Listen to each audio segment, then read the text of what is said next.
దాంతో పాటు రైతు భరోసా కేంద్రం కూడా 23 లక్షల ఇలా ప్రారంభించుకోవడం చాలా సంతోషం. అందులో మండవారిపాలెం వచ్చేసి మనకి స్టార్టింగ్ వచ్చే 1-2 ఇక్కడ ఉండేది కూడా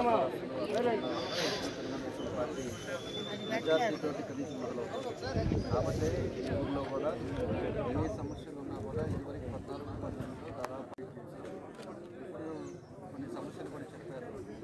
దానికి తప్పకుండా కూడా దాన్ని కూడా కంప్లీట్ చేస్తాం. ఏదంటే నీళ్ళు drinking water filter bed problem ఉందని చెప్పారు. ఫిల్టర్ బెడ్ వల్ల వాటర్ సరిగ్గా రావట్లేదు. కొంత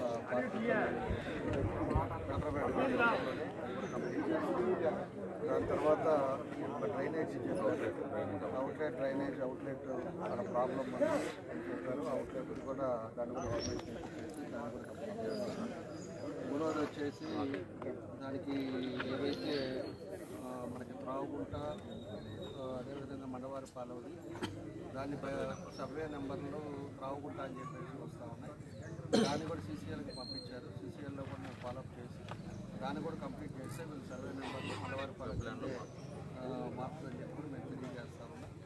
కాబట్టి ఏ అయితే ఇంకా ఉండేది మనం ఎప్పటి నుంచో అనుకునేది మహానాడు కూడా మన గ్రామస్తులు మన రైతులే వాళ్ళ మంచి మనసుతోటి ఆ రోజు ఇక్కడ ల్యాండ్ ఇవ్వడం వల్ల గ్రాండ్ సక్సెస్గా ఆ రోజు మనకి అపోజిషన్లో మనకి మహానాడు సక్సెస్ఫుల్ జరగడం జరిగింది. ఆ తర్వాత కూడా మనం వాళ్ళకి అప్పుడు దానికి రోడ్డు కూడా ఒకటి అడిగారు. ఇక్కడి నుంచి మన స్కూల్ కాలేజీ వరకు మంగం కాలేజీ వరకు మనం అడిగారు. కాబట్టి ఆ రోడ్డు కూడా 1 కిలోమీటర్ ఆల్రెడీ వేశారు. ఇంకొక 2 కిలోమీటర్లు దాన్ని కూడా కంప్లీట్ చేస్తాం. ఈ ఊర్లో ఇంకా మేజర్గా వచ్చేసి 25 సంవత్సరాలు 30 సంవత్సరాల ముందు వేసిన సిమెంట్ రోడ్స్ కూడా కొన్ని రోడ్లు డ్యామేజ్ అయ్యాయి. ఆ రోడ్లు కూడా పూర్తి చేస్తాం. తప్పకుండా కూడా ఈ తెలుగుదేశం ప్రభుత్వం అంటేనే అవుతుంది. ఈరోజు ఎన్డీఏ కూటమి వచ్చిన తర్వాత అన్నీ కూడా కార్యక్రమాలు కూడా ఎంతో ఇబ్బందులు ఉన్న ఆర్థిక సమస్యలు ఉన్నా ఈరోజు సమర్థవంతమైన నాయకుల పరిపాలన ఈరోజు ఎన్డీఏ కూటమిలో అటు మోడీ గారి సహకారంతో ఈరోజు పవన్ కళ్యాణ్ గారు కానీ ముఖ్యమంత్రి చంద్రబాబు నాయుడు గారు కానీ ఈరోజు అన్ని విధాలుగా కూడా రాష్ట్రాన్ని తీసుకెళ్ళడానికి జరుగుతూ ఉంది. అదేవిధంగా 14-19లో కూడా ఎన్నో కార్యక్రమాలు కూడా ఈ నియోజకవర్గంలో మనం చేసాం. ఆ తర్వాత వచ్చిన తర్వాత ఎన్నో కంపెనీలు కూడా ఈరోజు ఇన్కమ్ సోర్స్ రాష్ట్రానికి లేకుండా ఆ రోజు వచ్చిన కంపెనీస్ అన్నీ కూడా కొనుక్కోవడం జరిగింది. ఈరోజు లోకేష్ గారు కానీ ముఖ్యమంత్రి గారు కానీ వీళ్ళందరూ కూడా మళ్ళా కంపెనీస్ తీసుకురావడం ఇన్కమ్ జనరేట్ చేయడం ఎంతోమంది చదువుకున్న ఉన్న వాళ్ళకందరూ కూడా జాబ్లు కూడా చేయడానికి వాళ్ళకు కూడా ఈరోజు అకామిడేట్ చేయడానికి ఎన్నో కూడా కార్యక్రమాలు కూడా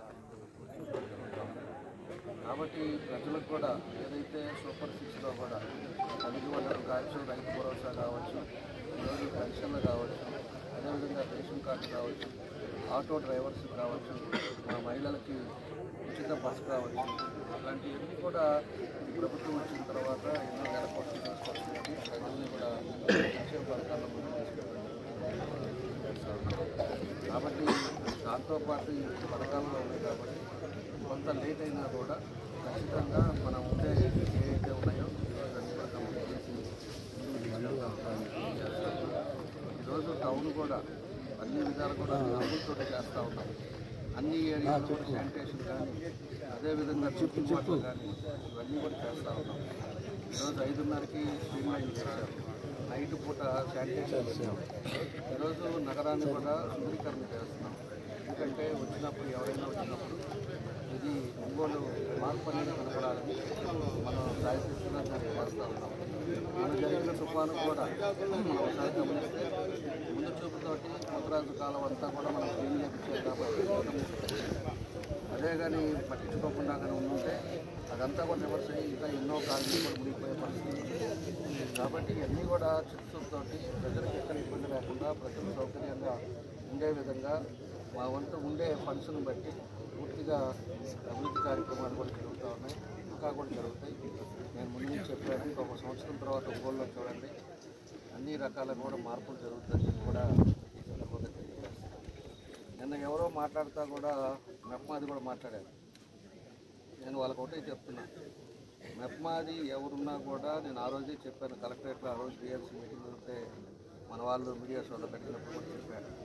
మెప్మాలో ఎవరైతే గ్రూపుల్లో అవినీతి చేశారో వాళ్ళ మీద ఆల్రెడీ నేను మన సీఎం గారి దృష్టికి, నారాయణ గారి దృష్టికి తీసుకెళ్ళిన తర్వాత అక్కడి నుంచి ఒక 5 కమిటీ చేశారు, వాళ్ళు ఎంక్వైరీ స్టార్ట్ చేశారు.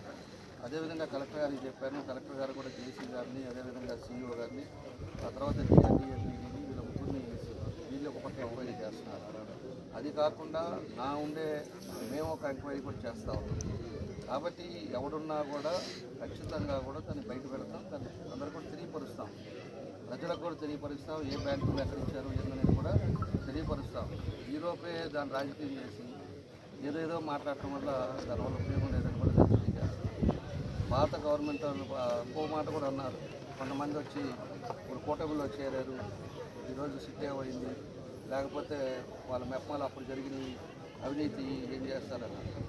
అప్పుడుది కూడా చూస్తున్నాం, పాత 5 సంవత్సరాలది ఇప్పుడుండే 16 నెలలది కూడా తీస్తున్నాం. అప్పుడు ఎవడున్నారు సరే దాన్ని కూడా అందరి ముందే తెలియపరుస్తాం, అందరూ ఎవరెవరు ఇన్వాల్వ్మెంట్ ఉందో చెప్తాం, దాని ప్రకారంగా అధికారులతో సస్పెండ్ చేస్తాం.